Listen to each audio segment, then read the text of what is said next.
Mon fils, il était couvreur, comme son grand-père.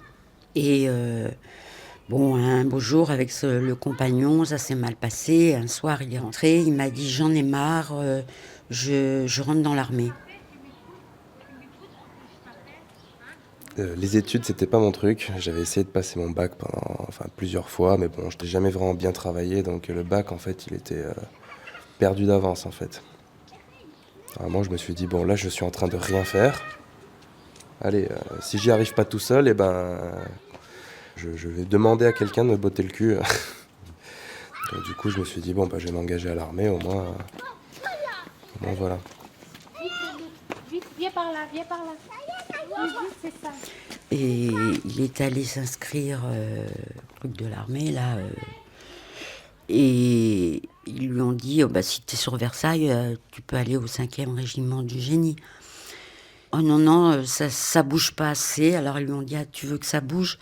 On va t'envoyer au 21e RIMA». Alors il a fait ses classes. Ils étaient plus d'une cinquantaine. Et sur cette cinquantaine, petit à petit, ils sont tous partis un par un parce que c'était trop dur. Et ils sont restés 19.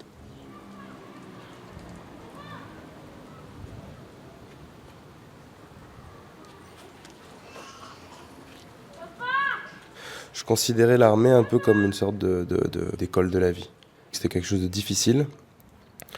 Alors peut-être justement que ça allait me forger un peu le caractère et peut-être me motiver à travailler. Ou alors éventuellement me faire carrière à l'armée, je sais pas si ça se passait bien. Mais vu qu'il y a la possibilité de monter, comme on dit, monter en grade quoi. Puis bon, en tout cas c'est ce que je croyais. Il voulait pas rester inactif. Il voulait vraiment que ça bouge, que ce soit sportif. Je sais pas pourquoi il voulait ça. Mais je sais une chose, c'est que ça lui plaisait énormément.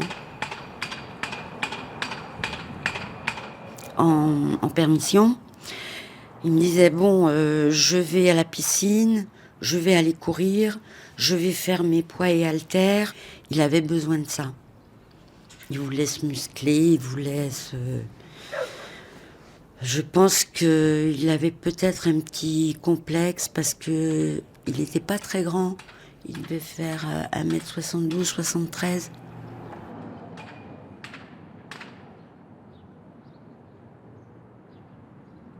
J'ai pas choisi chasseur alpin ou troupe de marine pour rien, parce que je me suis dit ce que je veux c'est le plus difficile.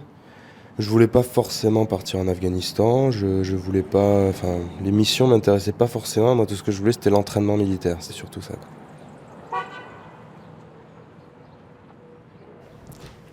J'ai rien fait pour le dissuader parce que avec les temps qui courent, j'étais heureuse quelque part qu'il ait choisi ce métier parce que il n'était pas au chômage déjà. C'est très important à l'heure actuelle. J'ai pas vu venir le danger. Puis des fois même il me disait: «Oh, j'en ai marre, ça bouge pas assez». Voilà, il voulait y aller. Je me demande même s'il voulait pas, je sais pas.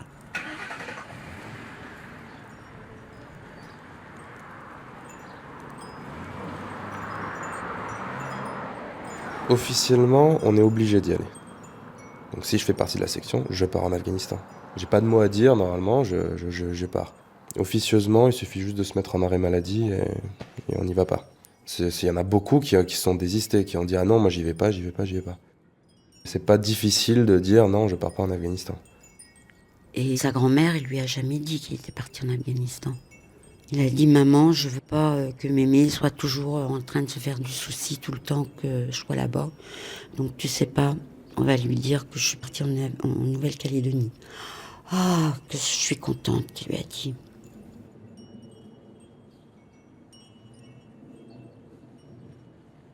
Moi, si je suis parti en Afghanistan, c'était juste pour moi. Moi, j'ai jamais cru à ce conflit.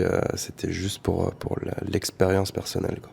C'est peut-être un plaisir un peu, j'ai envie de dire morbide, mais oui, mais tout le monde a ce petit plaisir du risque. Tout le monde aime bien risquer pour pouvoir mieux vivre.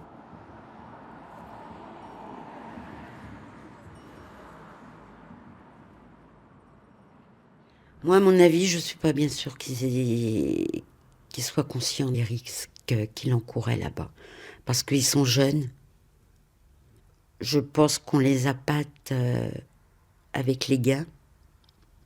Il m'avait dit, oh, tu verras, quand je vais revenir, je me serais fait 20 000 euros. On les conditionne beaucoup, à tout point de vue. Alors moi, je me sentais préparé. Quand je suis parti, j'avais 24, j'ai fait mon anniversaire là-bas. Les autres avaient entre 20 et 22. Donc j'avais suffisamment de maturité pour y aller. Après, il y en avait certains, ils ne l'avaient pas du tout. Il y en a certains qui jouent encore au jeu de figurines d'Heroic Fantasy, là. Mince, quand même, là, on envoie ça en Afghanistan, quoi. Et après, quand ils se retrouvent dans la situation, ils se rendent compte que, ah ben non, ça se passe pas comme ça. J'étais une des seules mamans à l'avoir vu à Roissy. Il m'a appelé, tu peux venir me voir, lorsque mon fils n'était pas du tout du genre, pas question que j'y aille. Et je lui ai dit oui, je viens. On a bu un verre ensemble. Et après, il y a un ami qui l'a appelé. Il lui a dit, c'est l'heure de l'embarquement. Et mon fils, qui n'était pas un enfant démonstratif, il m'a serré fort, fort dans ses bras, malgré ses copains, parce qu'il était un petit peu macho, malgré ses copains. Il m'a dit, je t'aime, maman. Alors je l'ai laissé partir.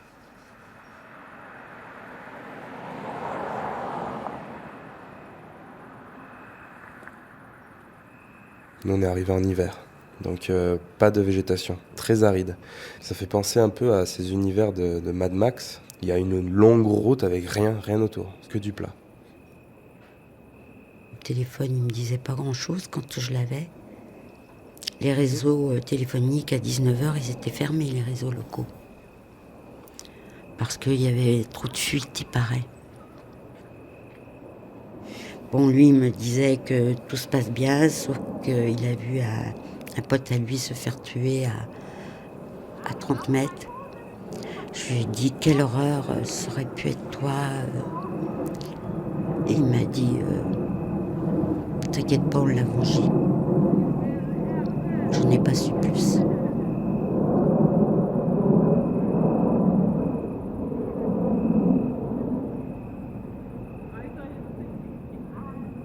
Quand on voyait de la terre, malgré qu'on soit dans la base, une grande base américaine, une base aérienne, c'était Bagram, c'était la première fois, on va dire, qu'on se retrouvait dans cette situation, que c'était possible. Un attentat quelconque, j'en sais rien, moi. Mais c'était pas désagréable de se dire que là, ça y est, on est en territoire ennemi, Là, il y avait que des militaires auto, on voyait que des Américains, que des engins, il y avait des Afghans. Donc moi, j'étais plutôt content. Ça va pas être comme dans la télé, je vais pouvoir voir comment ça se passe réellement, quel est le sentiment qu'on a. Et puis, on est allé à la cellule famille le 21 août, où ils nous ont montré des vidéos, comment que ça se passait en Afghanistan. J'ai pu voir la photo de mon fils, j'ai pu voir enfin plein de choses. Ils nous ont montré les paysages, ils nous ont montré... Et avec Patricia, Patricia c'est la maman de Michael, avec qui on se connectait tout le temps sur Internet. On s'est cherché dans l'amphithéâtre et on s'est retrouvés. On a été boostés toutes les deux, ça nous a boostés. On était contentes, ça faisait presque 3 mois qu'il était là-bas, il restait encore 3 mois. Et on était bien remontés. Nous, en tant que première classe, on n'avait pas vraiment grand-chose à faire. Donc on se postait à certains endroits stratégiques et on attendait. On ne pouvait pas voir grand-chose étant donné qu'un taliban était habillé comme un Afghan. Donc en fait, la seule chose qu'on faisait, c'est essayer de se montrer vigilant.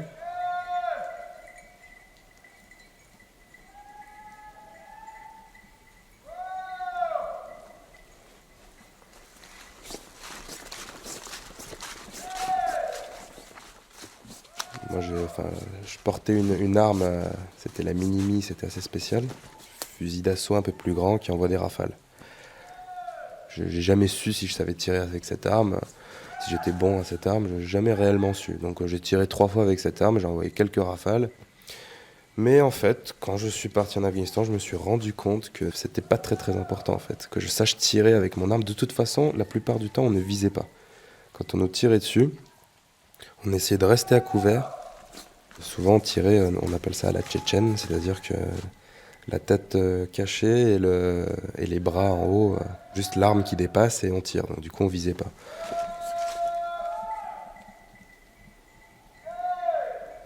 Tactiquement c'est normal, c'est-à-dire que lorsqu'on se fait tirer dessus, il faut qu'on montre notre présence. On appelait ça boule de feu. Donc on envoie boule de feu, donc c'est-à-dire dès qu'on nous tire dessus, normalement la consigne c'était d'envoyer un chargeur entier vers la direction où on nous avait tiré. Juste pour faire au moins baisser les têtes et pour intimider l'ennemi. Même si la rafale est partie bien loin de lui, ça intimide beaucoup, et du coup il va se baisser, et du coup il va pas tirer. Ou alors il va tirer justement à la tchétchène, comme je dis, donc du coup il visera pas et il ne touchera pas.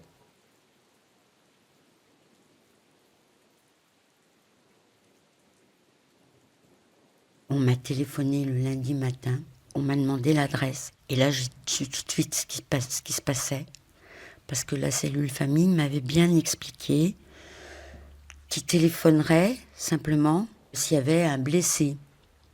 Mais à partir du moment où il nous demandait l'adresse, ça voulait dire qu'il y aurait des autorités qui viendraient. Et donc derrière ça, il y avait quelque chose. La personne n'a rien voulu me dire. Entre-temps, je suis allée voir sur Internet pour savoir ce qui se passait. Je voulais savoir. Et là, j'ai commencé à lire plein de mots de condoléances. Condoléances pour votre fils, condoléances. Et la personne qui est venue, je l'ai attendue à peu près jusqu'à 2h de l'après-midi. Parce que moi, je voulais pas y croire. Je me suis dit, c'est peut-être pas lui. Ils se sont trompés. Que dans le nom, il y a une erreur. Que c'est... Pour moi, j'étais sûre que c'était pas lui. Je croyais encore qu'il s'était trompé. Et là est arrivé cet homme, je sais plus quel grade, un capitaine. Il dit non, c'est pas vrai, c'est pas vrai.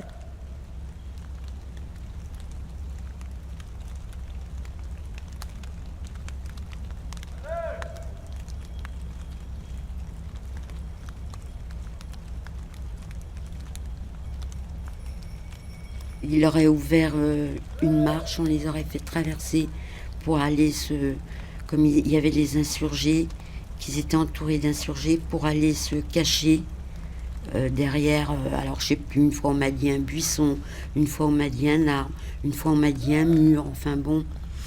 Et il a été le premier touché. Et il a pris la rafale dans la tête.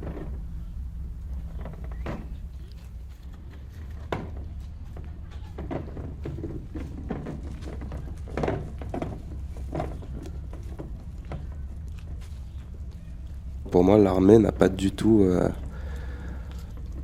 et surtout après l'Afghanistan. Moi, j'étais parti justement pour apprendre à travailler. Et bah non, bah là, pas du tout. Là on reste des journées entières en chambre à ne rien faire. Donc finalement, on stagne. L'armée n'a vraiment rien à me donner. Mais vraiment rien du tout.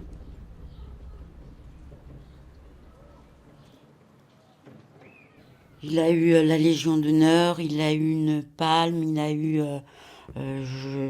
les médailles. On a beau me les expliquer, mais bon. Tout ça, c'est quoi, mais c'est quoi? arteradio.com. Il devrait être là, à côté de moi. Il est 3 mètres sous terre.